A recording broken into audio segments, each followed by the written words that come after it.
Hello, everyone. My name is Julie Mcvey, and this is Unordinary Made Ordinary, where we talk about extraordinary experiences of everyday people. After today's interview, if you would like to continue the conversation of all things metaphysical, paranormal, supernatural, feel free to join our private UMO group by clicking on the link in the video description. And today, our guest is Stacey Piedrahita. Did my best. Did I do okay with that? Great job. Great job. I'm impressed. Okay. Yay. How are you doing? Thank you for being here. I am doing great. I'm fresh 5 days off of a camping trip, so I'm in rare form. Nice. You're probably on like a high, spiritually speaking. Yeah. Absolutely. Absolutely. So, Stacey, if you wouldn't mind, start us off with a little bit of background info on who is Stacey.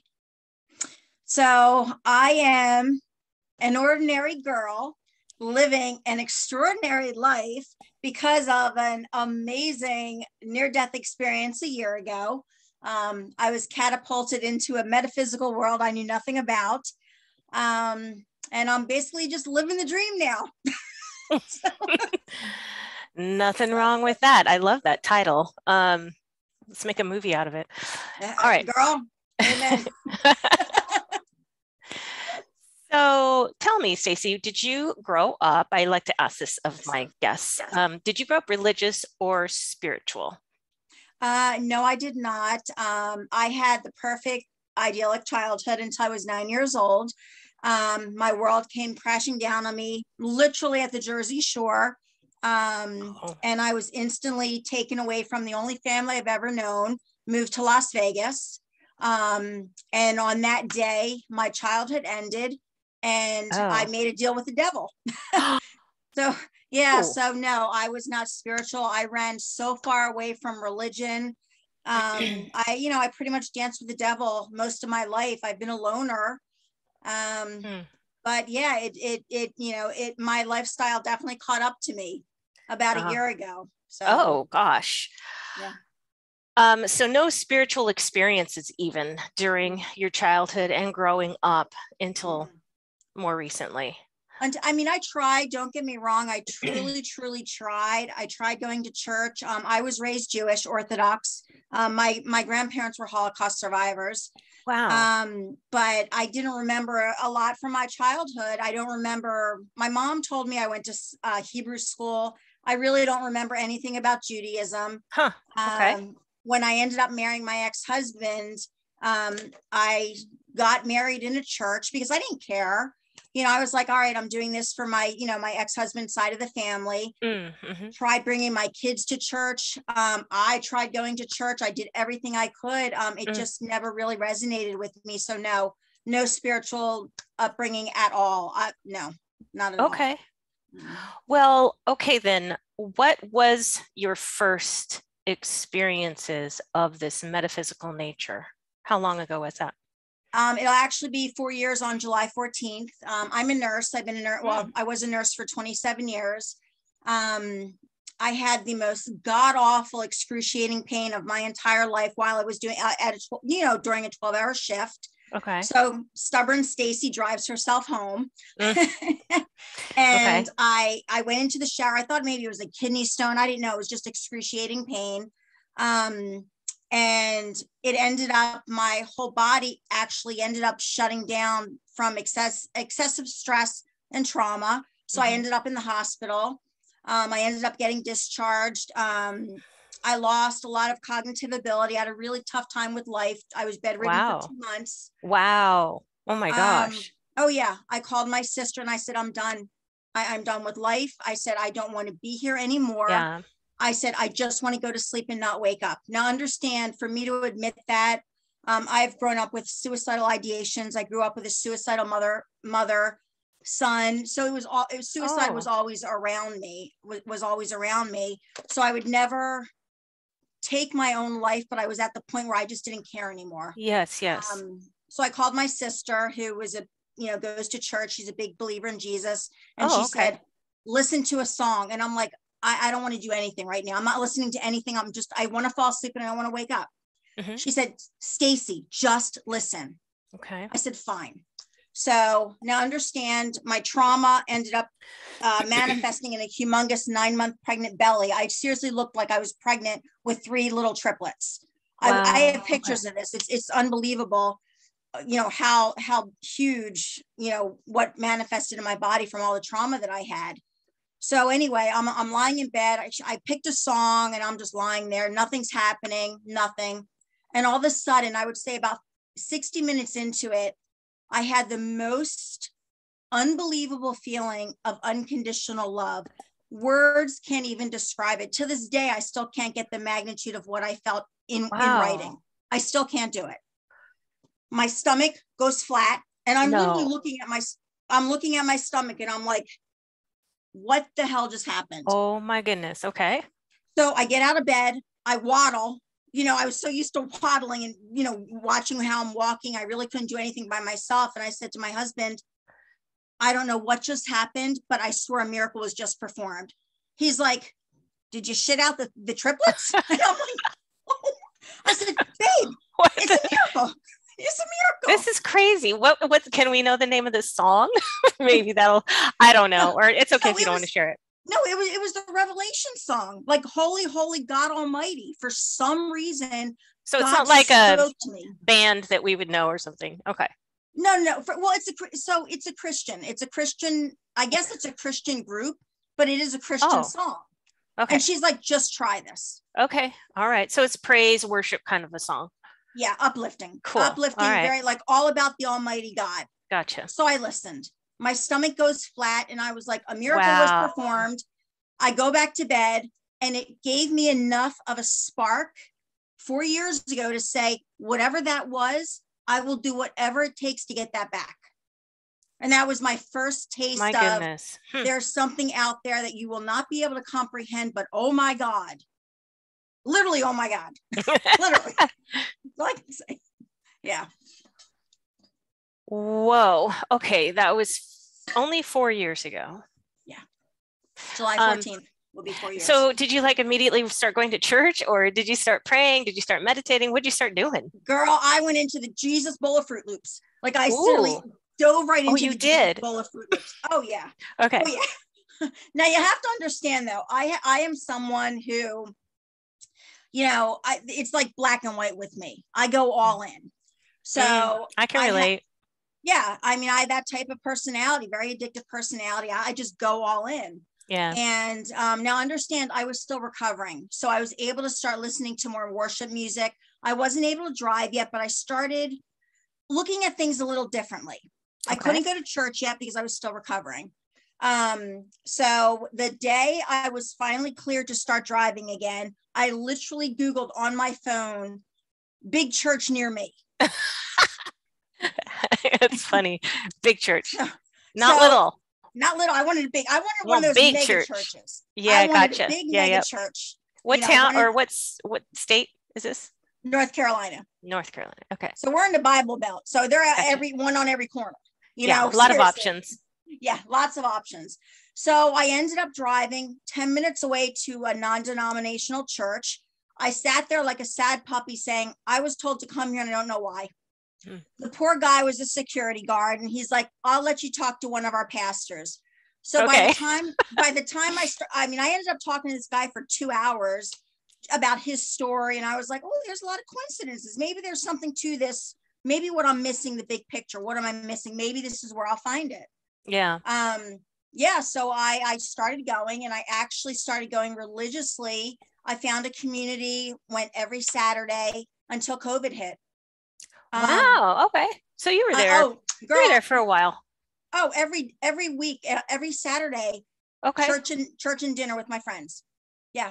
Did you meet new friends? I did, but it was very, very, looking back now, it's nothing like my life is right now. I wasn't ready. I wasn't ready for what I was about to experience. My ego was still running the show.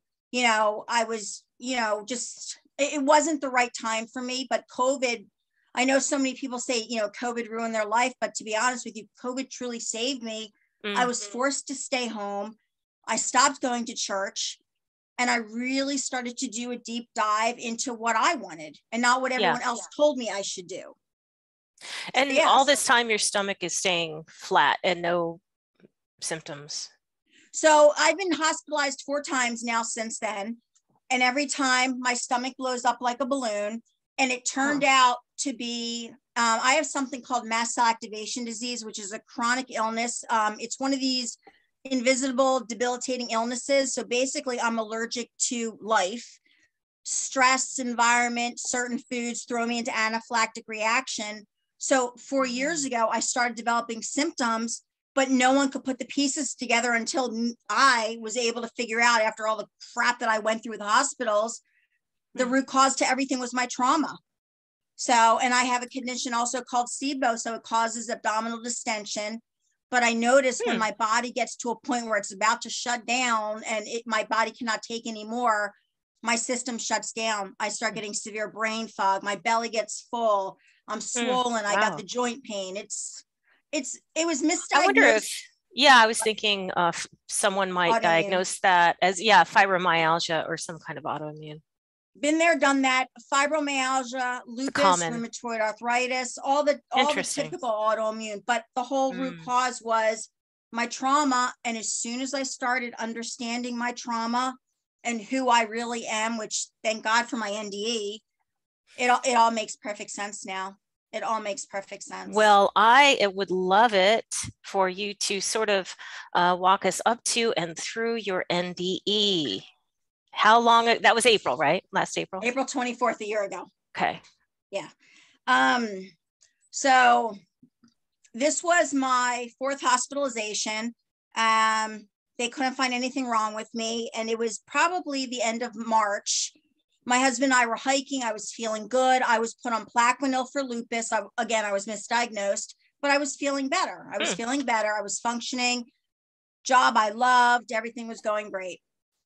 And then I woke up one morning and I started getting some shortness of breath. And I was like, something isn't right. And I started noticing the same symptoms start coming back. And I'm like, oh God, here we go again.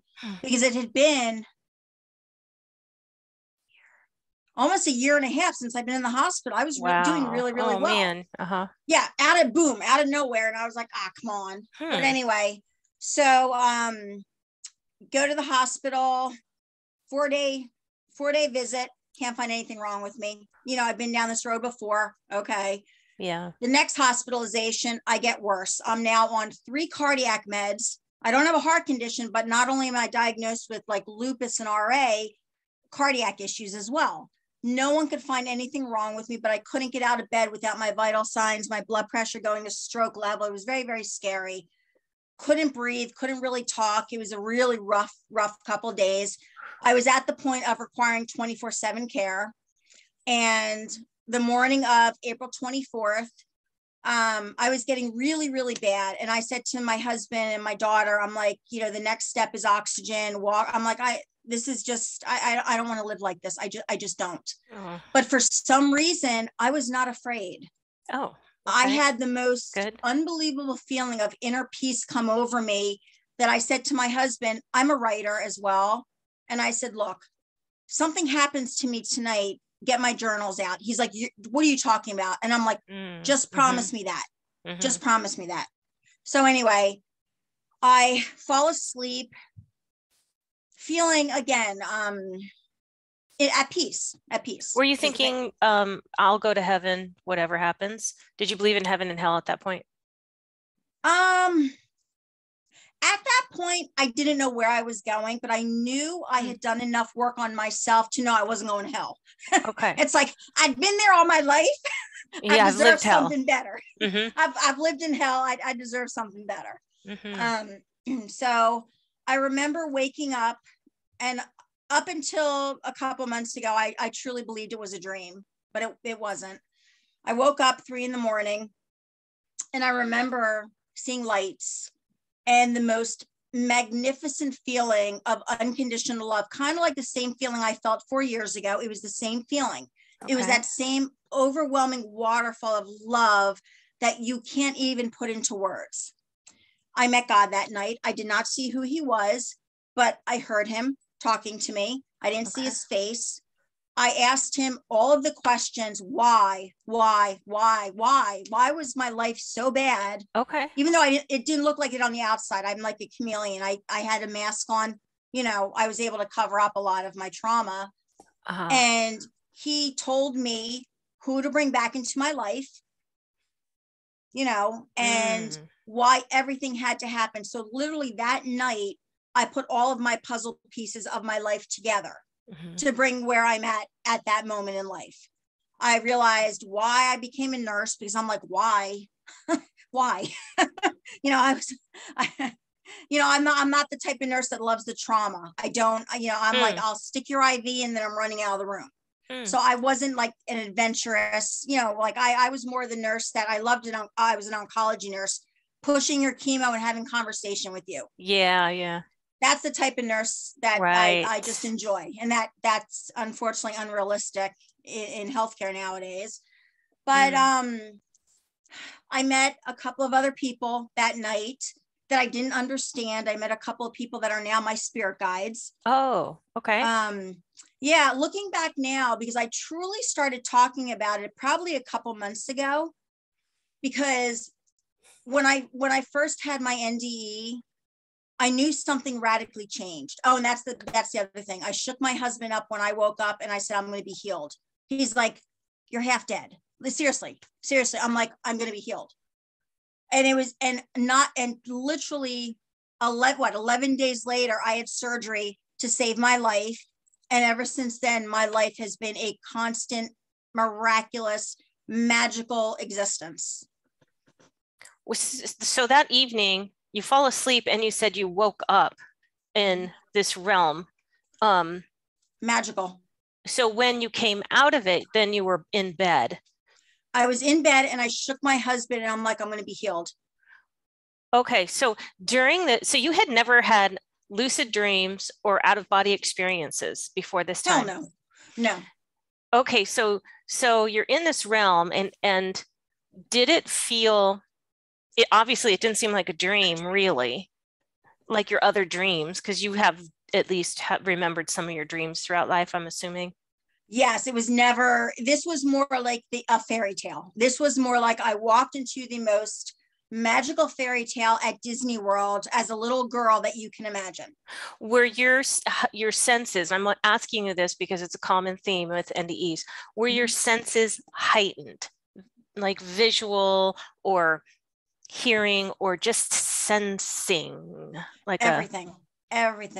When we went camping this past weekend, we were with a friend of ours, and I asked him, because I said, have you ever done, I saw in the back of his truck LSD, and I'm like, what does that feel like?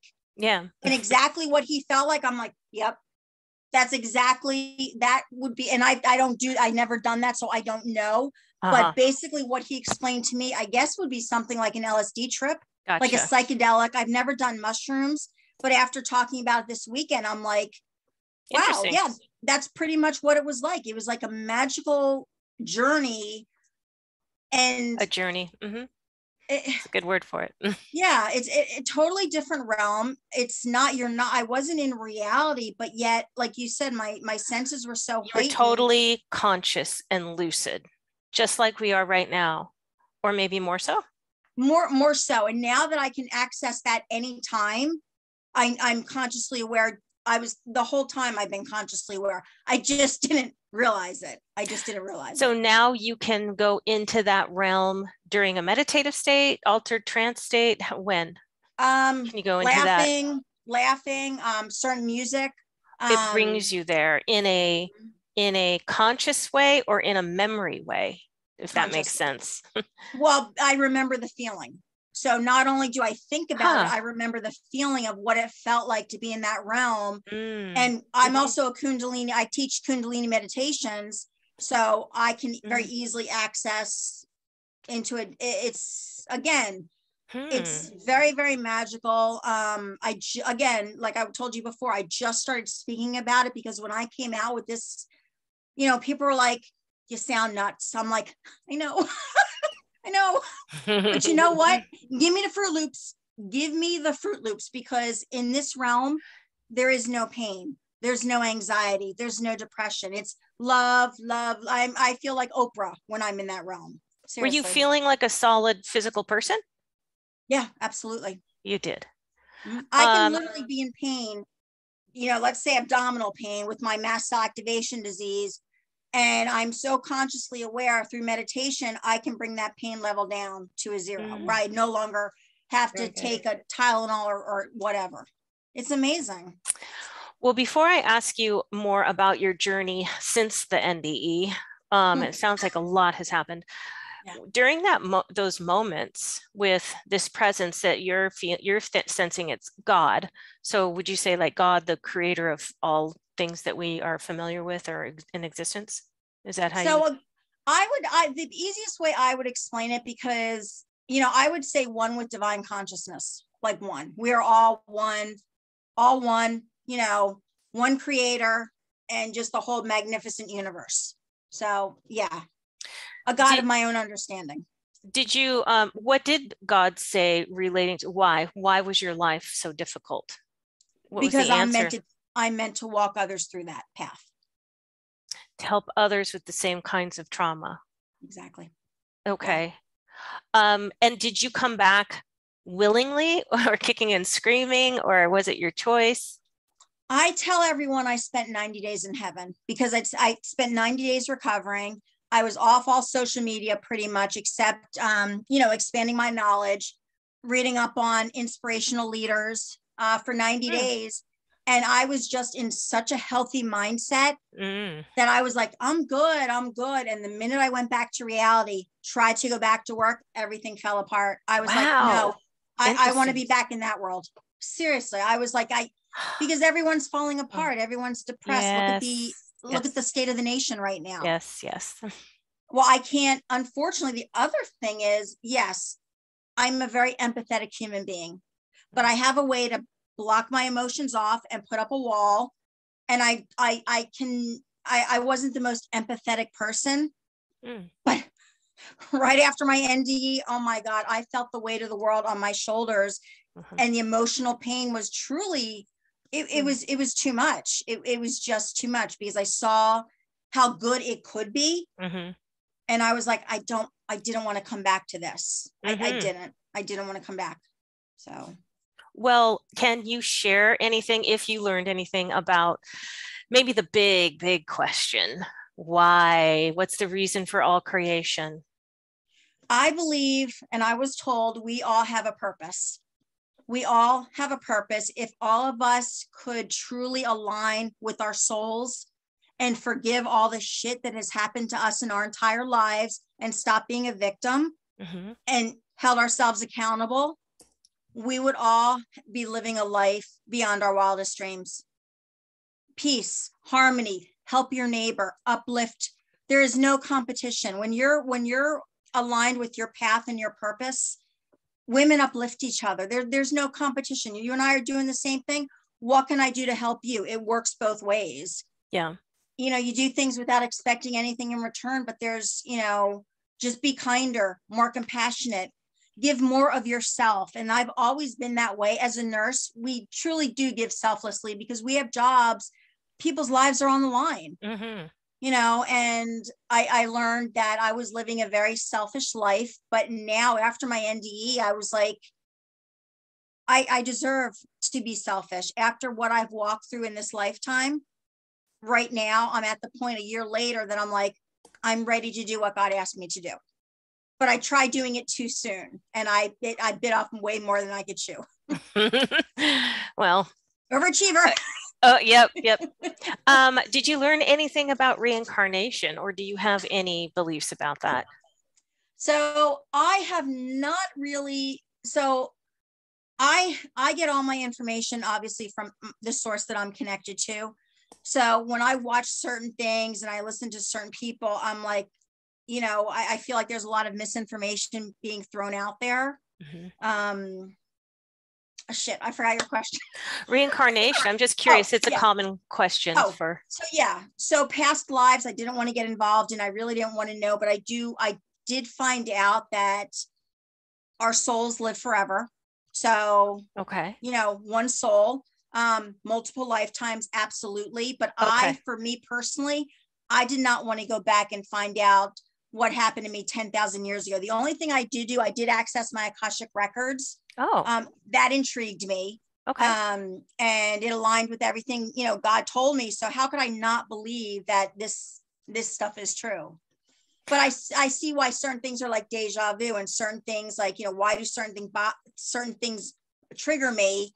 I'm able to now look back and say, all right, this all makes total sense. Oh, so even triggers from past lives?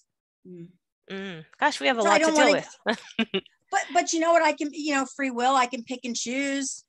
God took all my pain away, all my trauma that I'm processing now. There is no pain. There's no way I could have done it without my NDE. I would not, number one, I wouldn't have had the courage, and I would not have been brave enough to put my shit out there because people are nasty. Yeah. It's just, women, I mean, to each other, it's like, there's just so much judgment. And I feel like this happened to me. I've been a leader for 4 years in like groups, and I've always been in that leadership role. But I feel now I'm at the point where I can do something with it. Do something helpful to help other people, Well, what about the afterlife? You know how some talk about the life between lives. So let's say reincarnation is a thing. I don't know if it's required for every single soul. Maybe you have input on that. But how long can we stay in the afterlife in this blissful state that you're in? To me, this is forever because my soul will never die.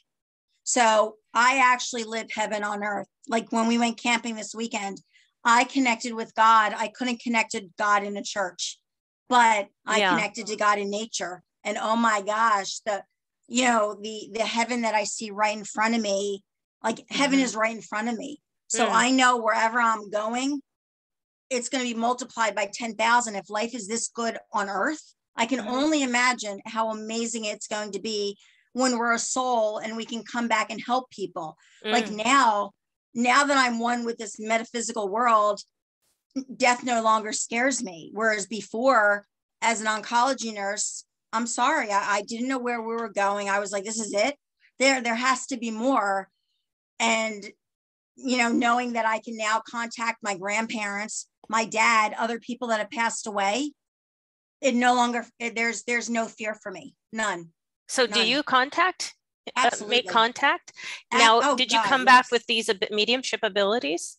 I did not own it at first because I was afraid of it, but I literally was like, I am Whoopi Goldberg from Ghost. What the hell's happening? And the minute I acknowledged it, I started getting more and more of these gifts. And I'm like, I like this now. Like I set boundaries. I've got a bomb ass spirit team, They're always around me. They're always surrounding me. I always ask for guidance. Yeah. A year ago, if this was me talking to my best friend, I would have said, honey, come on, let's go down to the clinic for evaluation. I'm worried about you. When these spirits from the other side come around you, do they look like, just like, apparitions, or they look human? Is it an orb of light? Is it just a feeling? I don't want to see them. I made an agreement with my spirit team. I was at the point where I did not want to see them. And the one time I did, I went very dark. I wasn't ready. Well, I mean, when you let in the light, the darkness also comes in as well, especially when you're new to this spiritual world. Now understand, I'm a Reiki master. And I'm also an archangelic light practitioner. So I said yes to this. I agreed to this, but I said, I don't want to see you. So I have certain signs and symbols. I feel them. I smell them. I know. I mean, it's so real. You can taste it. I know they're with me. And I'm now at the point where I'm like, okay, Archangelic Michael, top of my head vibrates, like all these different feelings that I'm feeling. I'm able to pinpoint, that's this one. That's this one. It's just, it's amazing. I seriously can't believe how amazing I was given a magical gift, and I'm at the point where I'm owning it now, because what else am I supposed to do with this? It needs to be shared. Do you do readings then? Do you meet with people and have mediumship sessions, or no? So what I ended up doing was, when I started my Reiki business, I was getting messages for them. And since I can't legally give advice as a nurse, I would say in a nonchalant type of way, let's work on this a little bit more. Maybe let's do some inner child healing from when you were 5 years old. So those are the messages I would get. Okay. But I didn't want to teach that way. I wanted to be a spiritual teacher, more of like more like in a group setting versus one-on-one healing. Ah, okay. So I'm assuming that you didn't go back to church and your feelings about maybe church changed and that whole. No, it's the same. Unfortunately, if you go to church, talk the talk, you don't walk the walk. I really don't want anything to do with you. So, okay. If you go to church, that was my problem. You go to church, if you're going to talk the talk, walk the walk. But I find maybe I was judging myself because I wasn't. And I feel like there's a lot of people there that go on every Sunday, and then Monday morning you're doing the same shit you were doing on Sunday. So I see it very differently. Just like Wayne Dyer, if you believe in Jesus, be Christ-like, just do these things, be Buddha-like, do the things in your heart because you want to.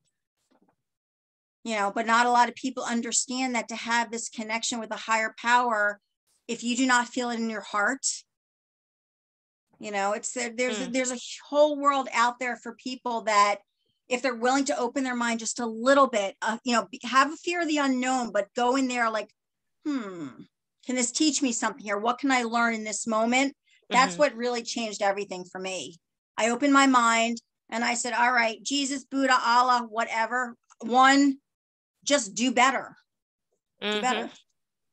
That's the issue I have with church. Yeah, I understand.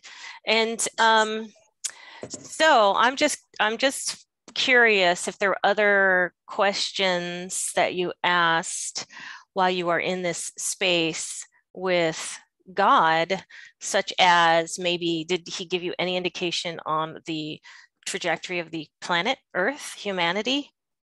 And it's okay if I don't know what kinds of questions and answers went on, but. Well, everything's happening right now. There's a huge mental health crisis. And I believe a lot of people that's happening right now. People are taking their lives. People are understanding there's nowhere to turn. There's such a stigmatism on being vulnerable or scared or angry. It's like it's almost like it's not okay to show these emotions.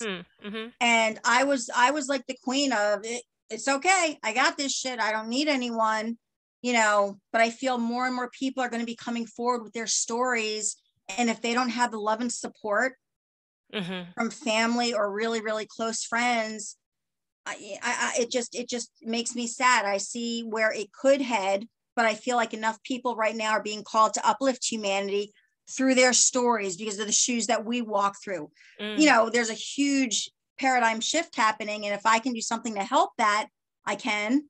But there's a lot of people right now that are being called just like me. I just needed the friggin' 2x4 because I'm very, very stubborn. I thought I could do it all by myself, and I realized I can't. Not many people need as much of a wake-up call as I do. I'm very stubborn. So. I was just realizing I was going to continue with that one question. So if you found out anything about the afterlife, so when we do cross over, did you get any info on what that might be like? No different than here, except our physical body. We're not in our physical form. Oh, interesting. So, that's what to me, the things that I hear and what is happening with my grandparents, yeah, they're at peace. They're doing whatever the hell they want to do. They're going wherever they want to in the world. Their soul goes anywhere. And it's just, I'm learning more about, like the time travel, yes, and stuff like that, which intrigues me. Like I was very closed-minded about a lot of stuff up until a couple months ago. So time travel, so they can time travel now that they're on the other side. Like so visit. We can too when we sleep. Ooh, okay. So visiting another time in this life or past lives? Past life, this life, different realms. The universe is huge. Imagine just how big the universe is. And again, oh my God, I am not an expert. I was literally thrown into this world.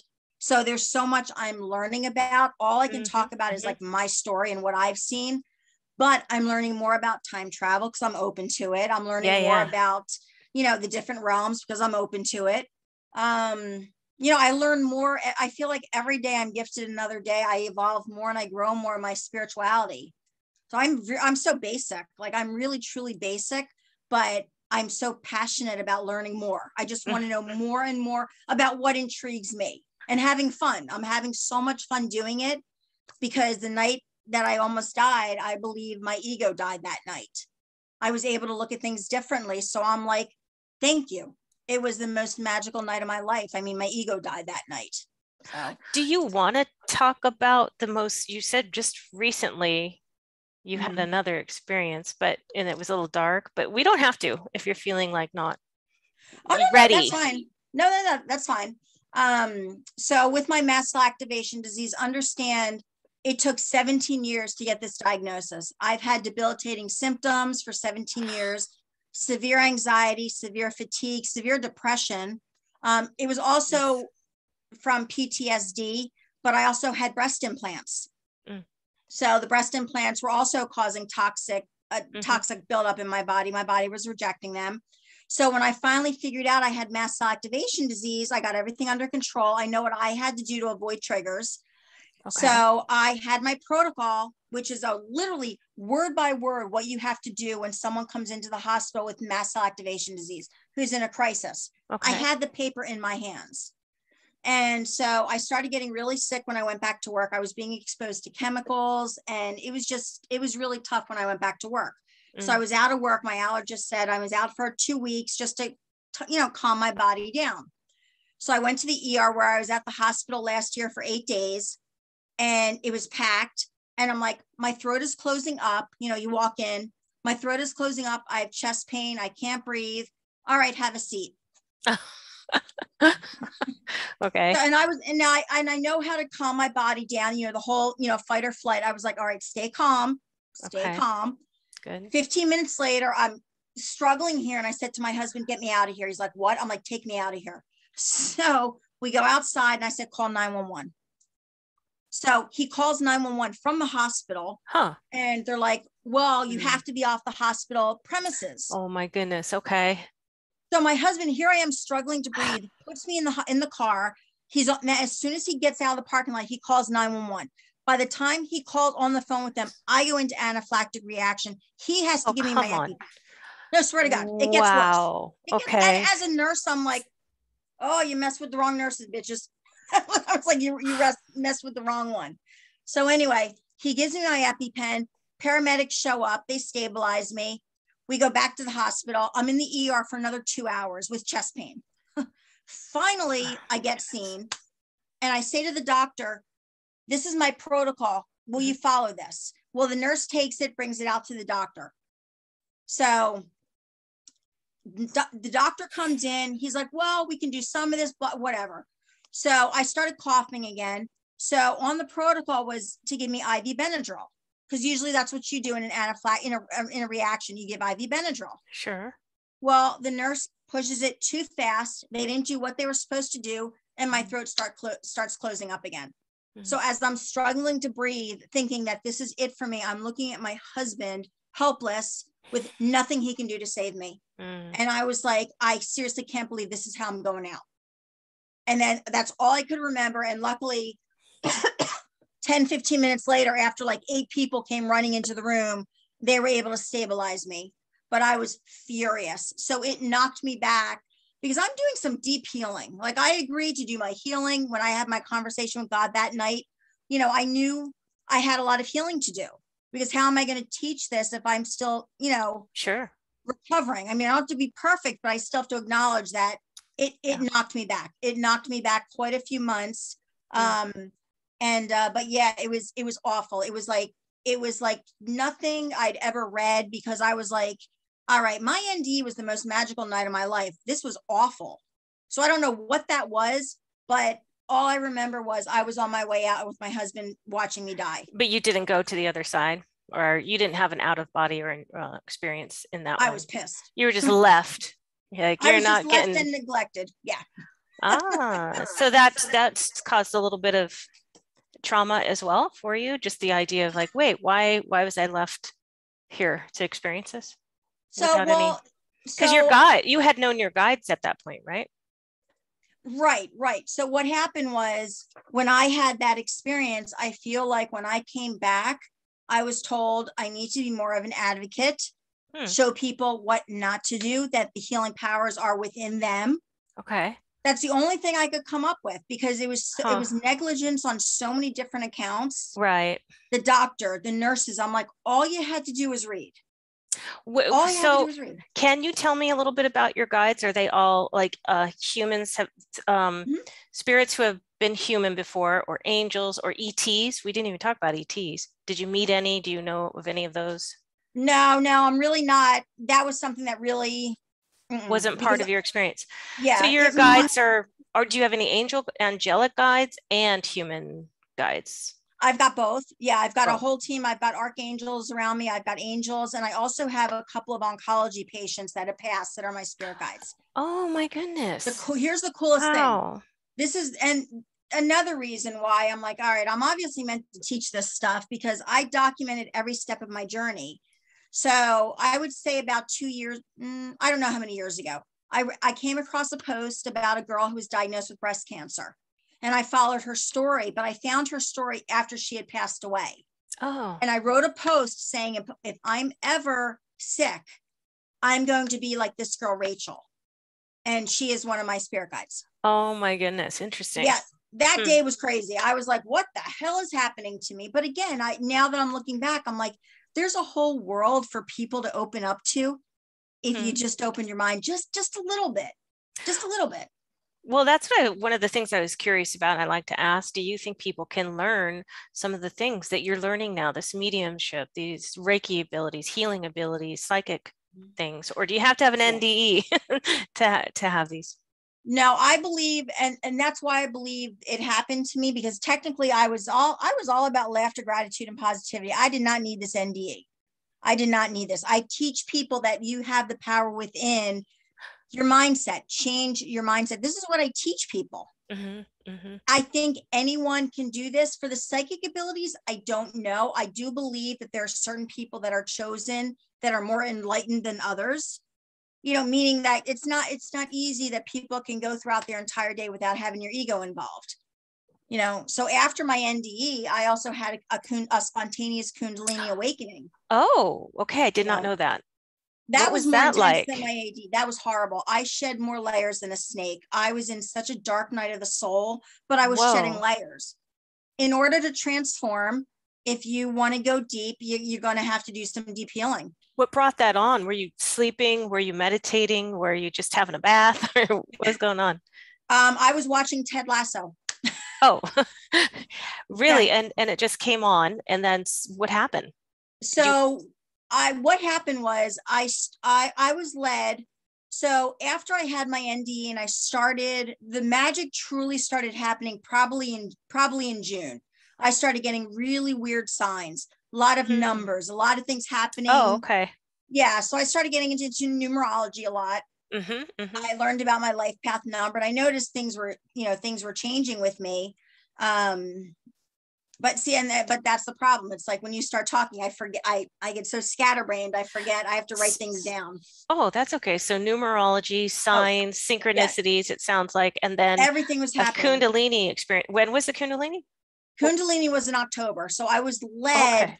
I was led to Gabby Bernstein's Spirit Junkie Masterclass. Okay. A year and a half ago, I didn't know who she was. I was led to her book, Super Attractor, and I'm like, okay, I'm reading it. Hmm. So I think, on the first module or something, and all of a sudden, I listened to a song, and I was never one to listen to chants or anything like that. Hmm. I listened to a mantra for healing and protection, Hmm. and I literally sat here and I just started bawling. It was almost like my body just released so much trauma and pent up anxiety. I just lost it. But it was a very soothing feeling, kind of like, the inner peace feeling that I had before. So then I found out Kundalini, what is this? It's like the yoga for awareness. I was so basic. I thought Kundalini was a sex position, to be honest with you. I did not. a Kundalini what? But it's the divine Yeah. feminine, and it's the yoga for awareness. Now, understand, I do not do yoga to save my life. I'm not a yogi, but I'm now into the meditations. So I said, all right, I'm going to go with this. So I started listening to the mantras. I'm healed, I'm protected, blah, blah, blah. I'm doing all this every day. I'm doing the affirmations, the mantras, Okay. the Kundalini ones. Gotcha. Well, so I go to my Reiki master for a tune-up. Every now and then I need a little tune-up as well. And all of a sudden I feel this energy, is the only way I can explain it, down by my pubic area, rising up. And the root rising chakra, yep, right? my root chakra. Yep. But people are like, huh? Yes. Oh no, chakra. yeah. I see what's behind you, the chakras behind you. So, well, here's a diagram. Yep. So anyway, yes. It goes there and gets stuck. Oh, okay. So too much trauma or something, or energy in my solar plexus. Yep. And so, well, that's interesting, because that's you had the stomach thing. Exactly. It all makes perfect sense now. Yeah. Yeah. To an energy healer and to someone in Eastern medicine and energy medicine, it makes perfect sense. But to Western medicine, it's like, you're crazy. Oh, sure. Yeah, of course. So it stops in my solar plexus. So I asked my Reiki master what happened. She's like, I have no idea. So that was in October. And 2 weeks later, my husband and I were in bed watching Ted Lasso. And he was talking about an episode where he walked in on his father. His father committed suicide. Okay. And all of a sudden, I had a flashback of when I was 16 and the waterworks started, crying. And I had 6 to 7 weeks of flashbacks, horrible anxiety, horrible depression. It was awful. It took all I had not to end up in the mental hospital, but I knew I was transitioning. I knew I was just shedding layers. I knew I was going to be okay if I could only hold on.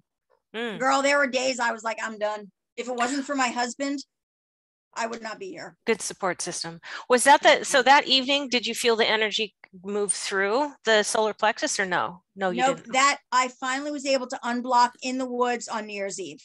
Okay. And then it came through. And then what was that experience like?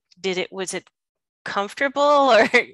It was it was another magical feeling. It was the most magical feeling in my life, because it was almost like this big weight had been lifted. And after that night, the magic is, I see the synchronicities and miracles every day. Like I'm able to choose love over fear. So I'm able to I look at things so differently. So I look at my NDE as the catalyst, but I believe the Kundalini is what I meant to teach. That's why it all came so easily and naturally. It's like a God-given gift. I'm like, you got to understand, 1.5 years ago, I couldn't meditate for 5 seconds. Wow. Now I could sit there for 5 hours and I'm just like, my mind is totally blank and I'm in the moment. Yeah. And I'm like, oh man, this is some amazing stuff. This is just amazing juju. What does your husband think now? Has he gotten into meditation or any of this? Good Lord. No, he's gonna need a 2x4 on the head. Okay. So but him and I talk about it. He's like, how can he be upset? Because I'm genuinely happy. I am so in my power. I know who I am. I know why I'm here. And he's seen me evolve from someone who couldn't get out of bed, who healed myself naturally, coming back from so much adversity, that he's like, you're the most selfless person I've ever met, because I'm just like, I want to share this with people. I just want to show people that this is inside of you. Do this. Go out to nature. Go get lost like I did. You're going to lose your marbles, but it's not such a bad thing, because you come back, you get to mold who you are.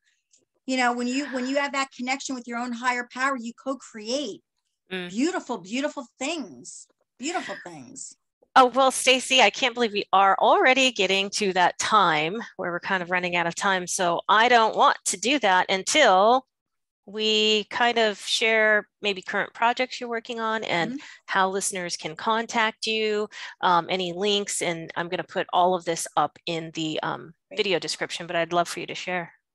Awesome. So I decided, obviously I've gotten more than enough signs. I'm done with nursing, which I'm not upset about. 27 years, I'm hanging up my nursing shoes. Yeah.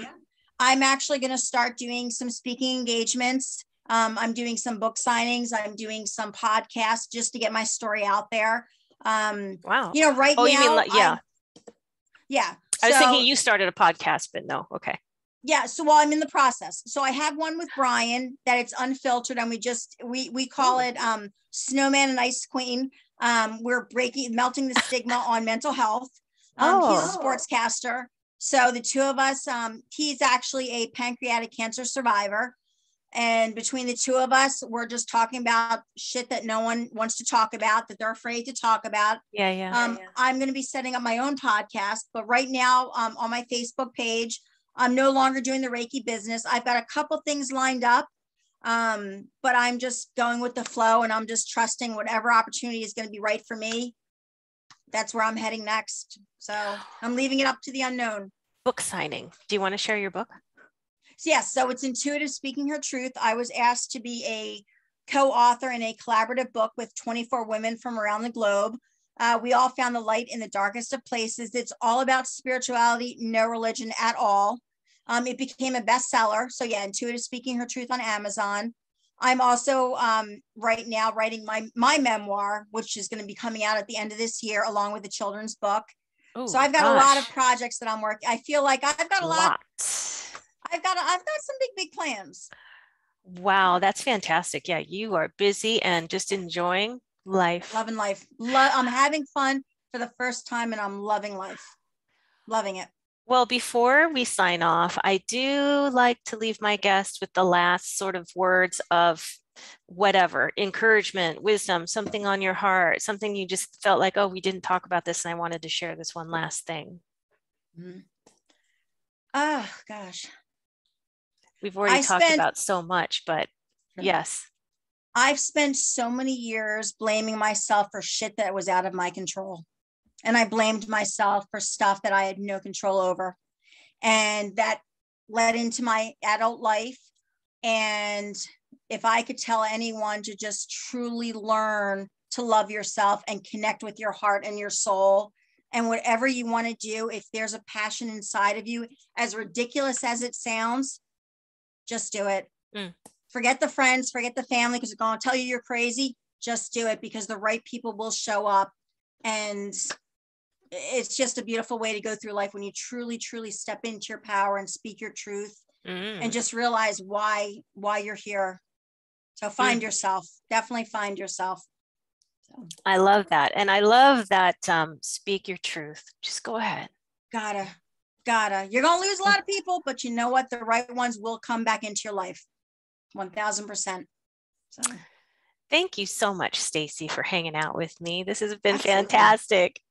And thank you to everyone watching. This has been Julie Mcvey with Unordinary Made Ordinary. And I hope you will join us next time for another fascinating interview. And if you like this, please give it a thumbs up. And if you enjoy this type of content on the channel, please subscribe. And always hit the bell icon if you want to be alerted to future videos. I hope you are all having a wonderful day or evening, wherever you are on the planet or off the planet, and we will see you next time. Bye.